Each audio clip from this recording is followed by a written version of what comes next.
and welcome to Animation Dingle workshop, Deaf, Disabled and Neurodiverse Opportunities in Animation, brought to you by Animation Skillnet.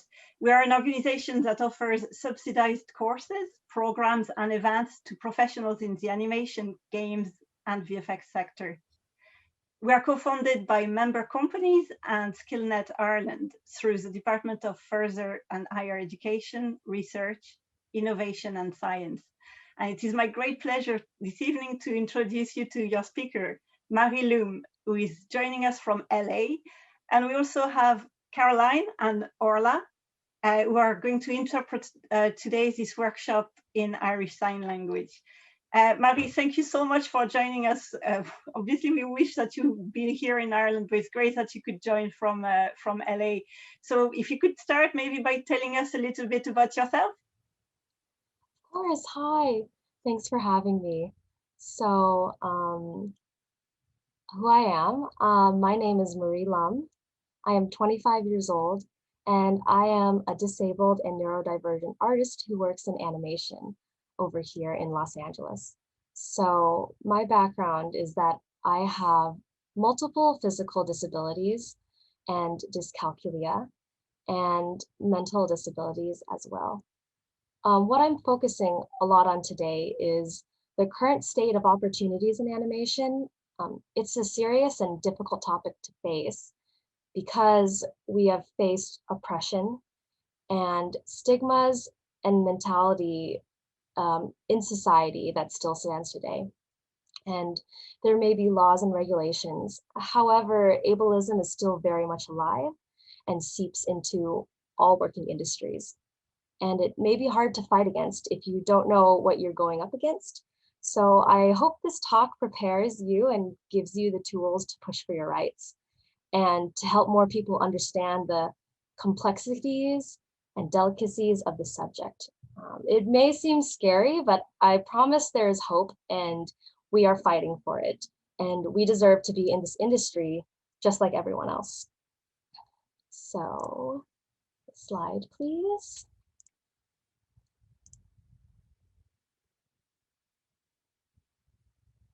And that's my hello page, if you can go to the next slide. And so I am a storyboard artist and animator, and I started out as a freelancer when I went to art school. I went to Otis College of Art and Design in Los Angeles, and I have bounced around studios every so often since then. I have worked at Cartoon Network and Warner Brothers Animation. I have also worked for DreamWorks TV, Studio Yotta, which is an online freelance animation group, and I'm currently at Disney TV. So that's who I am. Next slide, please. So first off, I am going to start with a vocabulary list just to hit the important words that I will be saying throughout my talk today. And so we'll start off with microaggressions and casual ableism. These are day-to-day interactions that someone does with or without recognizing that it does great harm. And this can be passive-aggressive behavior from supervisors, anything said that might seem like an innocent question, however, it perpetuates stereotypes. And the hardest part is that it's hard to prove sometimes, and it's things people do every day that they just don't recognize as ableist. The next is the inspiration aspect. It's when someone says something like, oh, you're so inspirational, you're my inspiration for being in this industry and working so hard. And it can be infantilizing and a backhanded compliment. The implication for saying this is that merely existing as yourself is the worst possible life, and you are inspirational for being a part of society, which is not cool. Next, we have this term that is blacklisting. These are subtle words that people use to have you either let go or they blame you for the things you cannot control. And they often won't have any other specific reason to demonize you outside of these words. So these are very important words to make sure you understand that they will be using, and you should look out for them. They might say you're difficult to work with, we have creative differences, you were just not a good fit into the culture, you're demanding for wanting reasonable accommodation, you're rocking the boat, and you don't understand the job. And these are often used against us to just isolate us, or whenever we ask for reasonable accommodation, this will be pushed back by using this professional kind of sayings. So if you recognize these industry standardized words and you're able to see it, you will know how to fight it. And there will often be times where you sit there and think, what did I do wrong? And it's not, just know that it's not, you didn't do anything wrong. And these words are often used to hold people down. Next is the power dynamic, is not having the structural power that your bosses have versus what they use to levy against you. And so recognizing these things, and this also ties into the previous vocabulary words, recognizing these things is the first step to move forward, even if it's difficult and not enjoyable. Next is internalizing. So what we know, I think what everyone knows, is that animation is super special, and everyone watches animation, and we take a lot from them, from animation, such as our morals or things that we learn as children.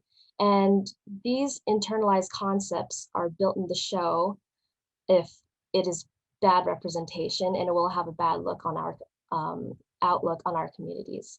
So it's important to plant the seeds for positive representation and a safe working environment, and by internalizing that, because it will affect the show. And lastly is intersectionality. So this is a convergence of identities. For example, I am Chinese, I am disabled, and I am a woman. And this is the intersection of where I am, and it contributes to how I handle these things daily. So this just goes to show that it is important to focus on the individual and how you can accommodate them, because there is an intersectionality of all these identities and how that affects that you are treated. So you can't talk about accessibility and these things without understanding that you deserve better, and a lot of things should not be this way. And the world is hugely not built for our communities, and the consequences affect everyone. So by having these definitions and knowing that this goes on really helps you move forward. Next slide, please. So let's talk about the industry, which is the first hurdle. Sorry to interrupt, the interpreter has disappeared from the screen. Cool.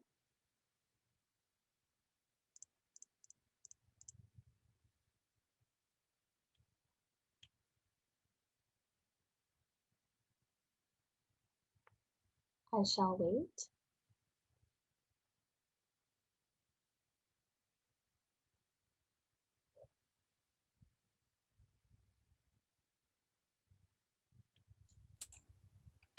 Thank you for flagging this. We're looking at the problem now. Hopefully we can fix that.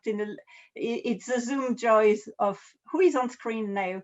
So we're just waiting for, I think we've got someone in the background looking at that. Thank you.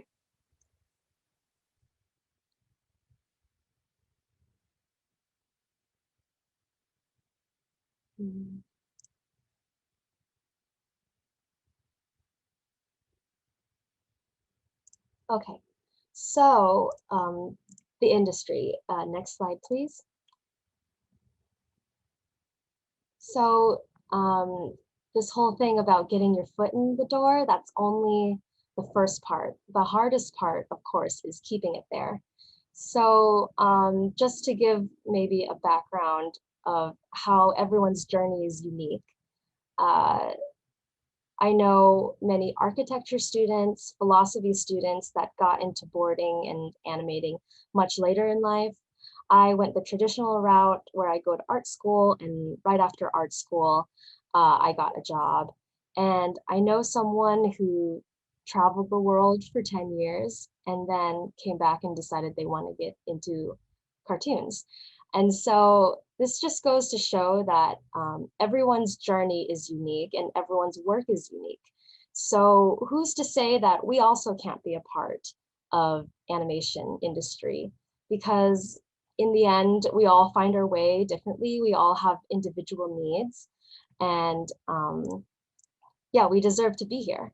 So the hiring process is quite rigid still. There is apply online, or you can reach out by email to recruiters, or you have friends that can give you recommendations.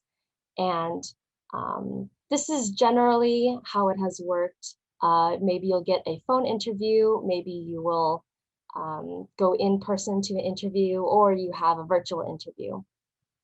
And this experience for the deaf, disabled, and neurodiverse communities can be quite different than hearing, able-bodied, or neurotypical communities, because there are things that maybe don't work for us, like we would need an interpreter, or some of us are just not comfortable with interviews in person and would like to ask for a phone interview or extra preparatory materials. And a lot of times the hiring process doesn't exactly help in that manner. A lot of times they're like, we can't do this, we gotta make it fair for everyone, et cetera, et cetera. However, it is not fair for everyone if they don't help along those who need individual needs.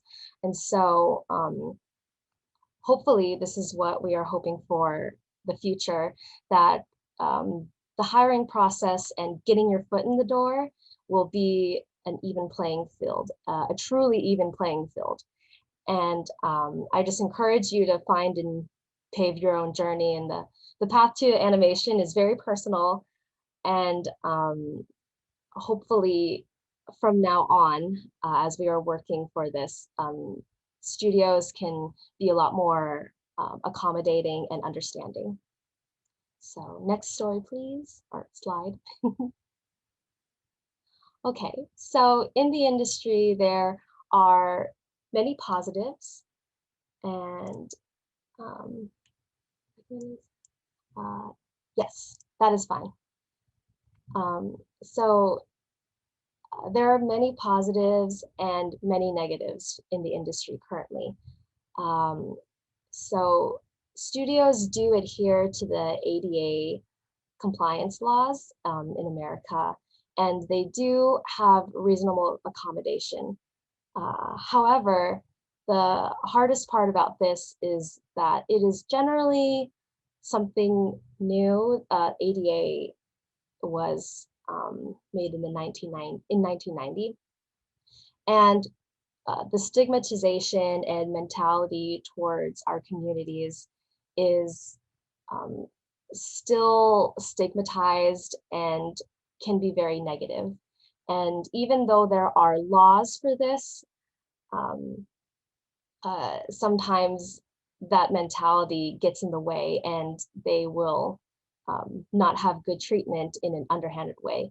As I said before, there's the power dynamic and the blacklisting methods that they use to shove us aside. And so what's great, however, is that there's more awareness for this, of course, through social media and through having meetings with studio heads or having meetings with producers. It's the first step, and we're trying to get that further out so more people can be aware of these situations and treat us better. And that's also helped through social media, and we have a lot of people that are very loud about this on social media within the last 5 years, which is great.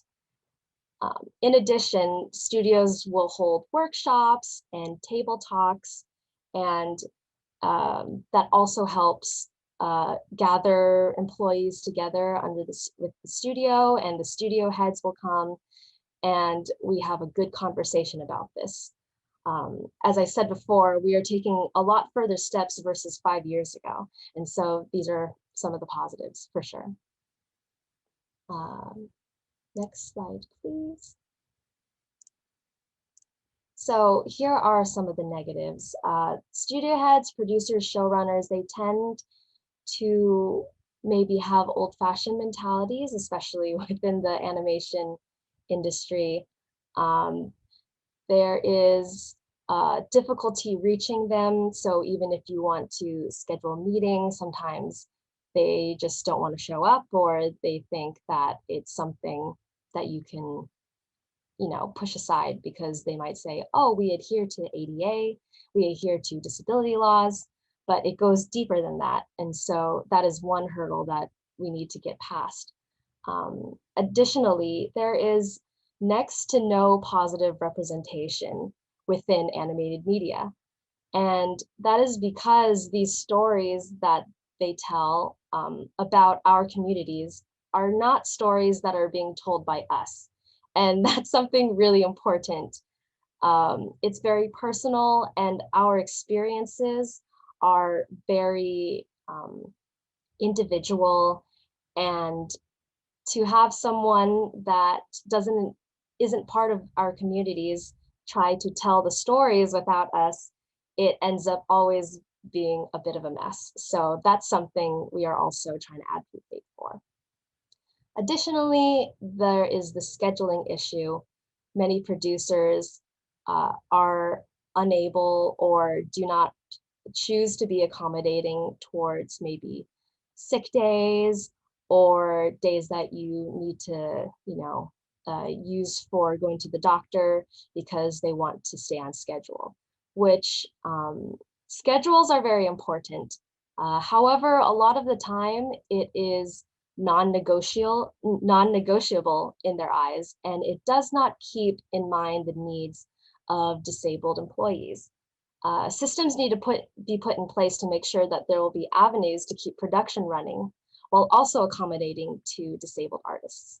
And that's something that is very important, because animation can be very fast-paced. However, studios should be able to accommodate for any time we need to be sick or go to the doctor, just that general understanding, and for them to know it's not us being lazy. We want to do the work. We just have other battles to fight as well. So, I mean, in the US, sick and vacation days are terrible. We get maybe 2 weeks. That's about it. And there is so much more time of us, being sick, going to the doctor than just 2 weeks. And if you use all that up, a lot of times they look down on that and think that you just want to get out of work.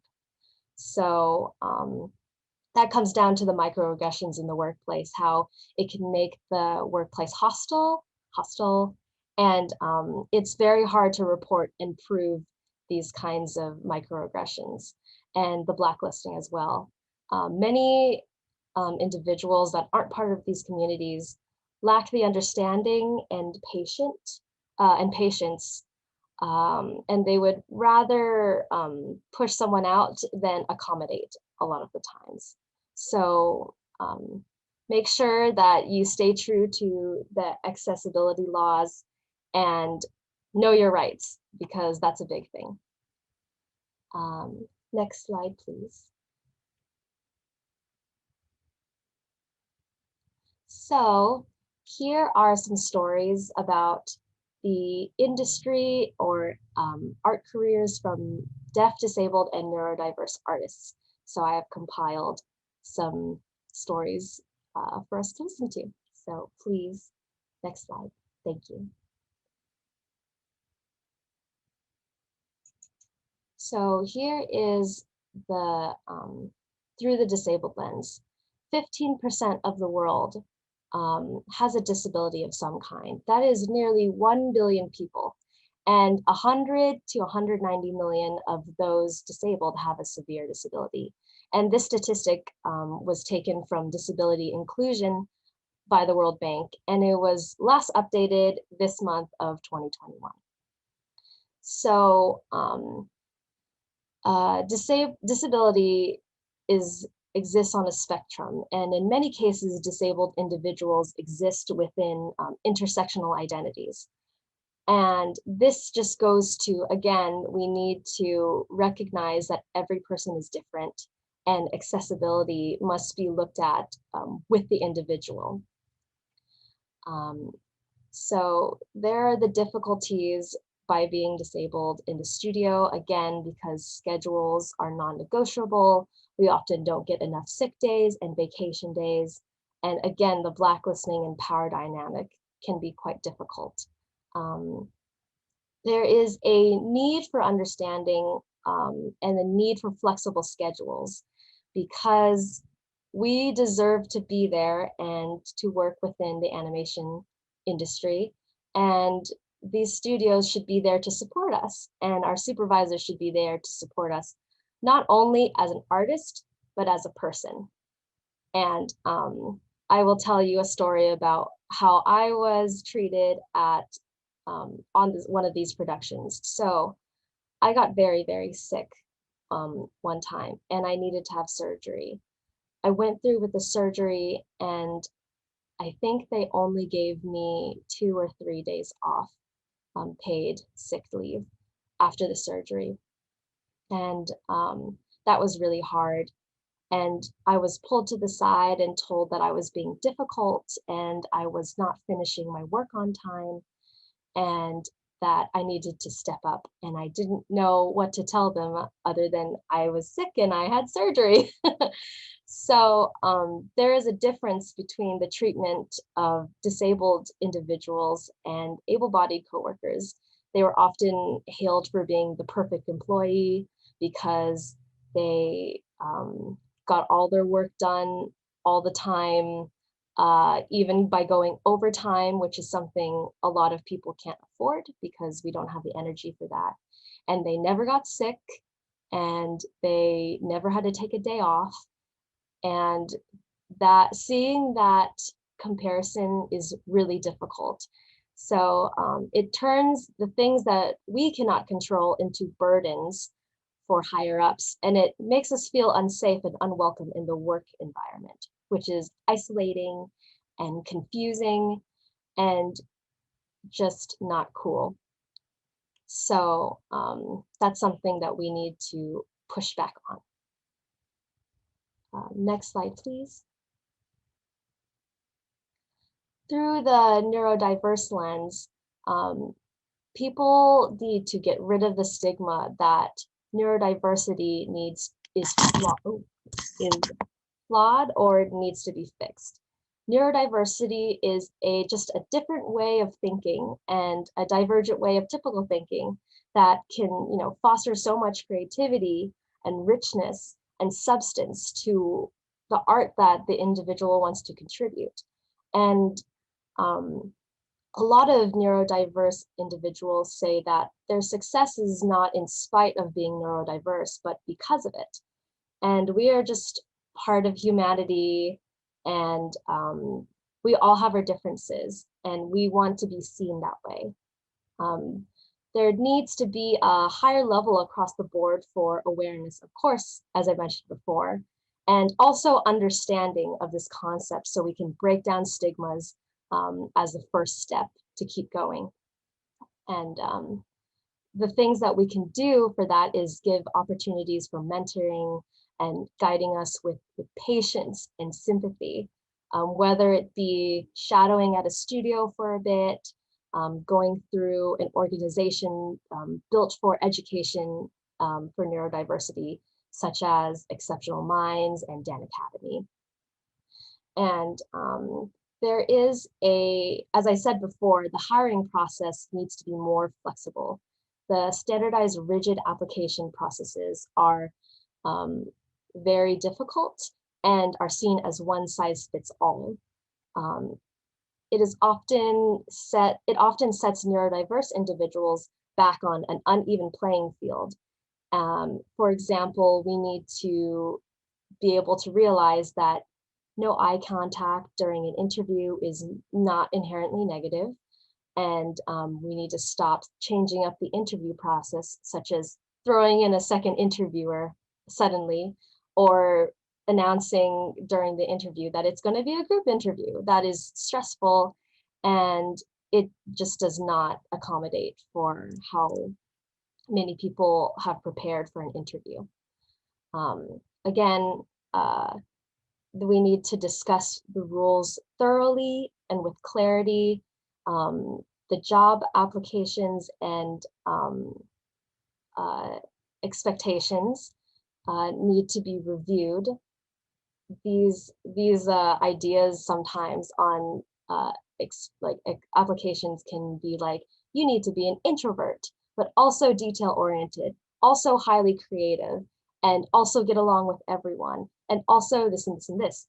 And it can be too stressful to think about that. That doesn't have to do with the work and the art that people are making, and can isolate a lot of applications. Especially now during this pandemic, giving opportunities from work from home or being in the studio or a mix of both. I'm glad that we have finally gotten to a normal of being able to work from home and implementing this, because it gives people a lot more opportunities. So that's something really positive. Always ask the individual what would help them deliver the best during an interview process, transitioning into the company, whether it be reasonable adjustments, additional time to read and prepare for an interview, giving a preparatory outline for the interview process, etc. Oftentimes, neurodiverse individuals will feel very intimidated by office and company culture. And recently, there have been a lot more understanding around like the social aspect and the unwritten rules, as we call them, of how to behave, and the social structure can be a challenge. And so just make sure to, talk to them and follow through on promises that you will take care of them and have reasonable accommodations that creates a safe and healthy work environment. Next slide, please. So through the deaf lens, I want to make sure that everyone knows, and you also should do this as well. I am not speaking for the deaf community, but I am relaying stories from my friends who are deaf, who gave me permission to share this for the presentation. Please, on the slide, you will see all of their information. Please support them through their platforms. And I will not be taking any questions for the deaf community. Please contact them, and they are open to questions I have asked them prior. Please contact them through their links right here if you want to follow them, because they're all really great artists, so you definitely should. So Matt is a cartoonist who makes comics about his deaf experience, and he was born profoundly deaf. He got his bachelor degree in advertising design, has won multiple awards for his work, and got a master's at Gallaudet University. And so here is his story that he wants to tell you. And okay, yeah. When I moved to LA in 2008, I wanted so bad to take animation classes, workshops, seminars, and to attend lectures about animation, character design, storyboarding, all of it. But no one was willing to pay for an interpreter. Therefore, what was available and offered to hearing people was not accessible to me. I was expected to pay and bring my own interpreter, which is an expense I could not afford. And when I tried taking classes online, they were pre-recorded without closed captioning or interpreters. When I reached out to a local artist to tutor me, they kept telling me just to draw and I would improve, but I needed more than that. Plus, how are we going to communicate, they would say. When I applied for a job, I was reluctant to include that I was deaf because I feared discrimination, but an even bigger fear was actually getting the job. What would happen? And will my coworkers be awkward around me? Will I be excluded from water cooler gossip? Will my boss understand that English is my second language? So emails and written correspondence might follow more of an ASL concept and grammar. Will they provide an interpreter for me? Will they allow me to be promoted because I am deaf? Will people feel sorry for me? Will I be dismissed, undervalued, and misunderstood? The truth about the animation community is that they have missed out on some really great deaf artists. We are focused and dedicated. We see things that people miss. We notice subtle nuances that get overlooked. We know about emotions on the face and body, and we are hyper aware of it all. You couldn't find a better person for visual storytelling than a deaf artist. We want to be hired, but we need mentors. We need access, and we want to learn and be a part of the storytelling community. We want to entertain and make people laugh, to think and experience new things. So through my recommendation, the animation industry needs to set up skill building programs and internships specifically for us, hire nationally accredited interpreters and deaf consultants to be educated about educate the company about our culture. Then watch us go. Once we are up to speed to our hearing counterpoints, the money you spend on our access will be paid back tenfold. Be curious about us, listen from us, and know that we have a lot to offer. And that, again, was Matt's email, and he really wanted to share that. And you can follow him, the Deaf Cartoonist, on IG and Twitter, and he has an online store as well, where you can read his story. So that is really great. Another person that wanted to share their story is Brittany Castle, who is an animator and designer of her own brand of deaf culture art. And her story says, with animation experience, I can't answer for everyone. I know that the animation industry hasn't hired deaf animators who can draw sign language. For example, many of the larger and more obvious representation are created by hearing people. It isn't the best model about deaf people's culture. It still misses out about us. If you want to create any deaf character that uses ASL, please hire a deaf consultant and get on the correct content about deaf culture and sign language. Additionally, not all people know ASL. We are individuals and know that our stories are personal.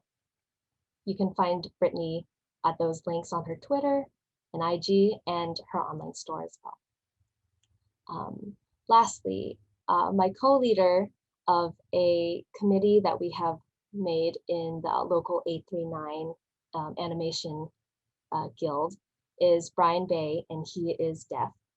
And he is a character designer in the animation industry and has worked for Warner Brothers, Cartoon Network, and Bento Box.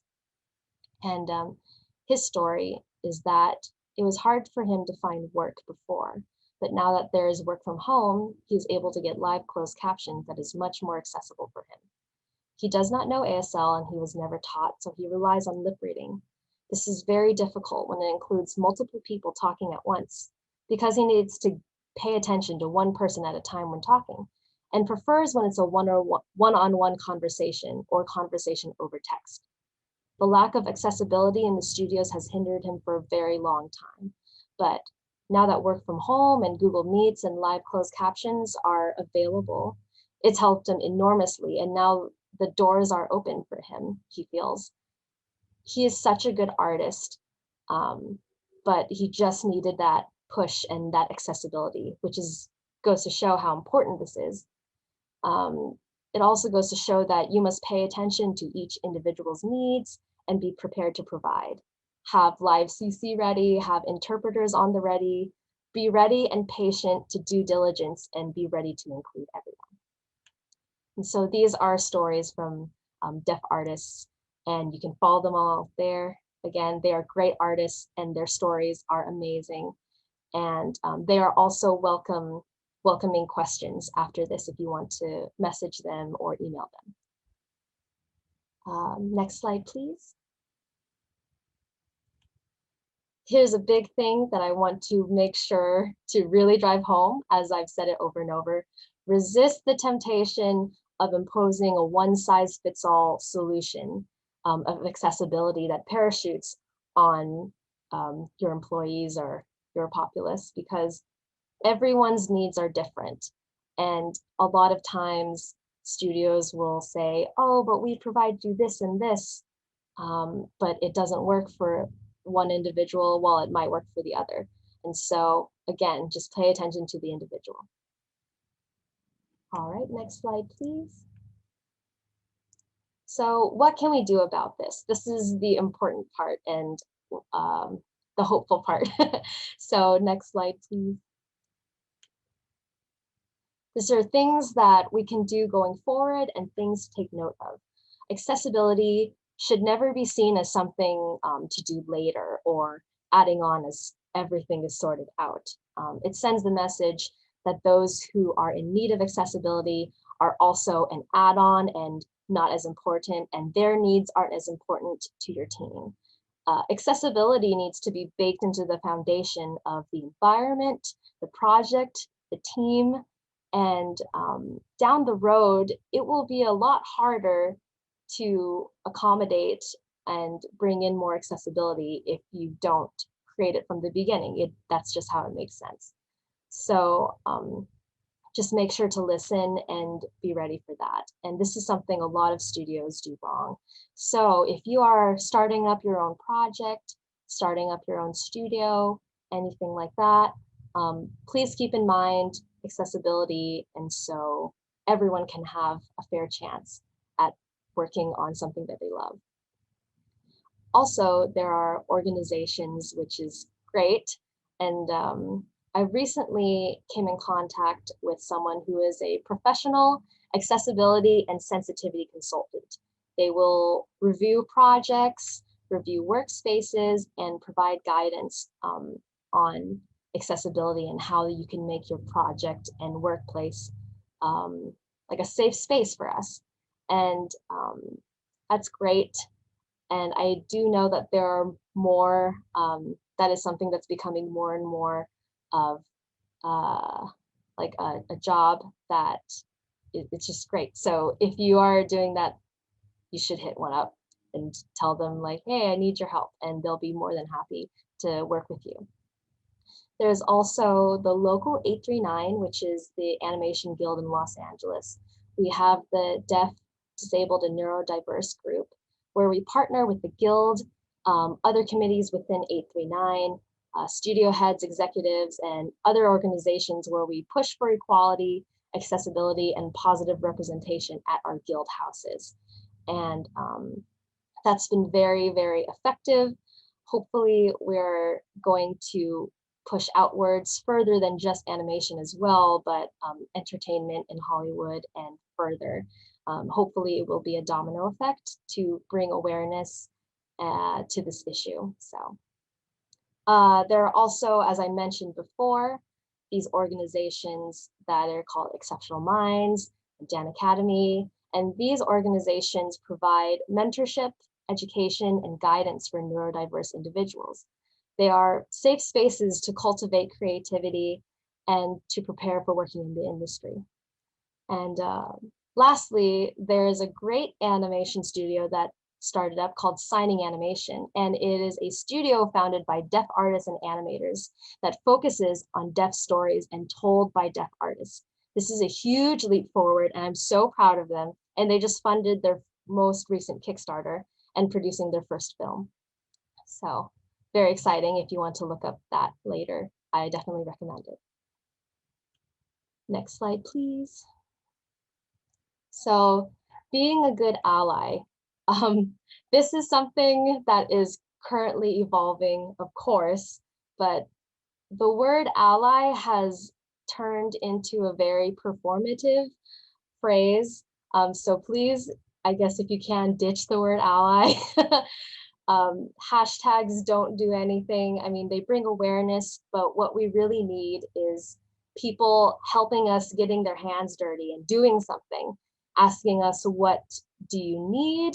How can I help you? And to listen to our voices, don't talk over us. Instead, elevate our voices and let us be heard. keep what we say in mind, and in addition, do your own research, as there are plenty of resources online that can help you with this. We are very tired of fighting for ourselves constantly because every day is a battle and we get very exhausted. If you can be there for us and fight for us, help us take a breather, it will help so much. And additionally, the companies that are hiring, they need to make it clear that they're looking for us and they value us. It's great when a company says we are specifically looking for deaf artists and individuals to help us with this piece of media, or disabled neurodiverse individuals to help us tell the story. And by doing that, that's another step forward that creates an aura of a safe working environment versus a potentially hostile one. Next slide, please. Huge thing. Bad representation is worse than no representation. So this ties back into the idea of hiring artists that are part of these communities to tell the stories of these communities. That's just something that I really need to drive home. Next slide, please.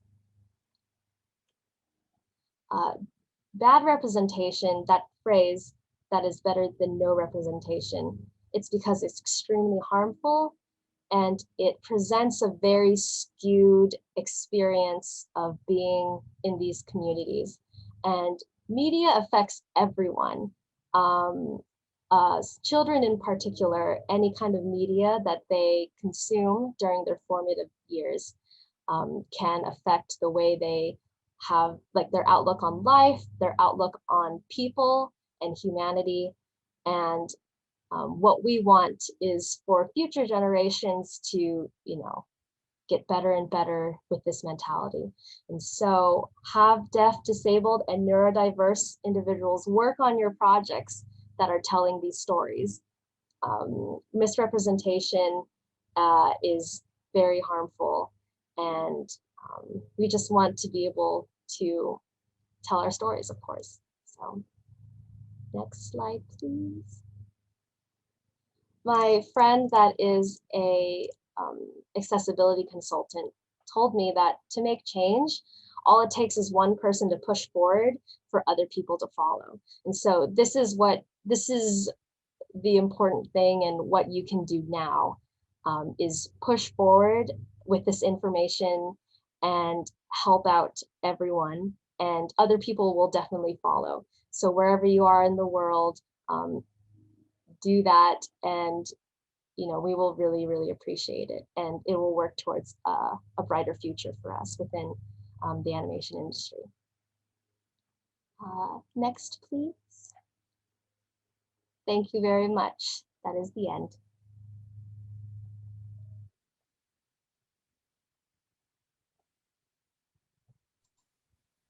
Thank you. With a little delay, I think we have a little delay with the live, but thank you so much, Marie. And we've got quite a few questions coming through and quite a lot of dialogue to see in the chat as well, which is fantastic. Maybe I'll jump in with my first question because you've given, the Instagram and, kind of little references to these people. It would be great if you send them to me, and I'll put them in the Discord chat later on tonight, or maybe at some stage, if you could do it yourself, if you have access. We'll try to do that to give you these references. It's something as well. The organization you mentioned, the Dani Academy. Mm-hmm. When we do a Google search, we can't find it. So maybe if you have some links to send us for that would be great. We'll send them to people. So if that's okay, do we have a little bit of time for questions? Yes.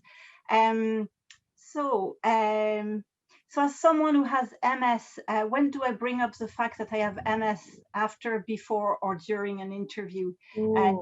And then to follow up on that question, so if you met that person, you would not be able to tell that they have MS. It's the invisible symptoms that they suffer from. So, and I think it's funny because there's another question not related to MS, but that's relating to autism that is a little bit similar is, so it's that question about disclosure, you know, when do you say that you have a disability? So often the conversation about that, of course, just boils down to how comfortable you are giving out that identity. And it's very important to gauge if giving out that information is safe as well.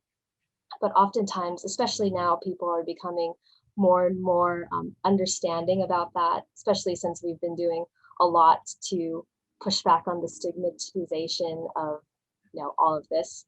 And so if you want to, I would say if you're comfortable, you can during the interview process say, oh, it would be great for me to have either these resources or like what you can do, because you have, at the interview, they will ask you, do you have any questions for us? They always ask that that question, and that's an opportunity for you to say, how is your accessibility and reasonable accommodations here? And if you're comfortable, you can get into that dialogue, and usually people are receptive towards that.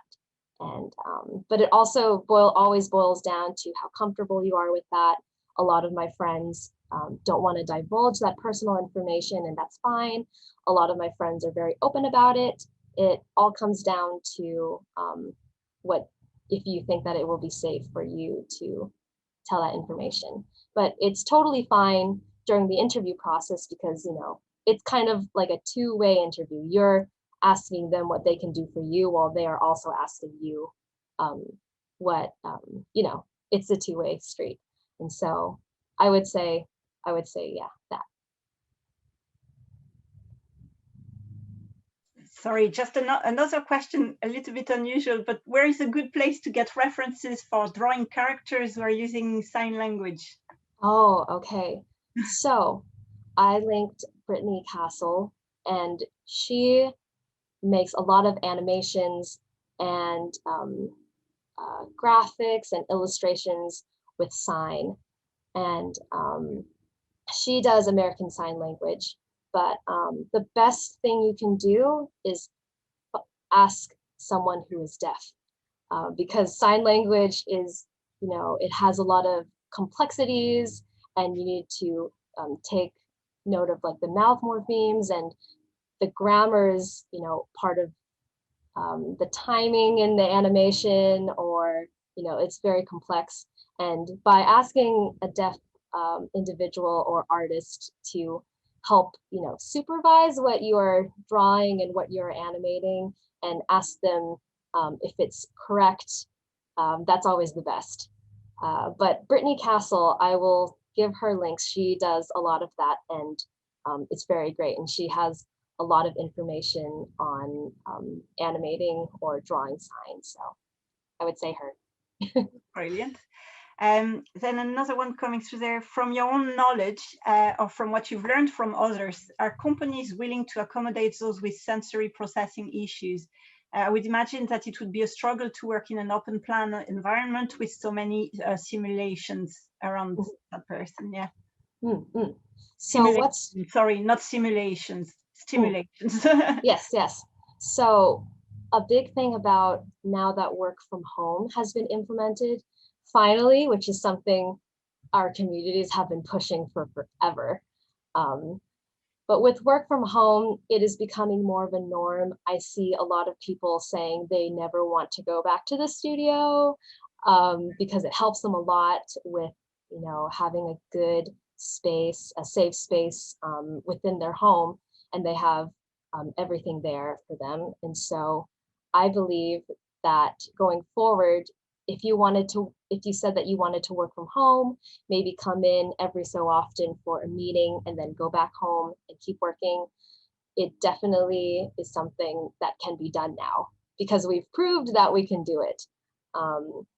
Or if you want to work in the studio, a lot of times they can provide you anything you need. I've asked for things like heating pads and earplugs, or closed office spaces, if they make you work in a cubicle, you can always ask, can I get a closed office space possibly, where I can be alone and in private? And so those things, definitely ask for them, and hopefully they'll give them to you. So those are some solutions for going forward.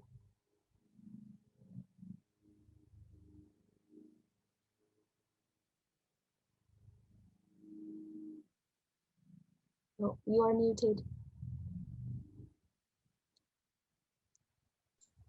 Sorry, I should be used to that now, it's a year.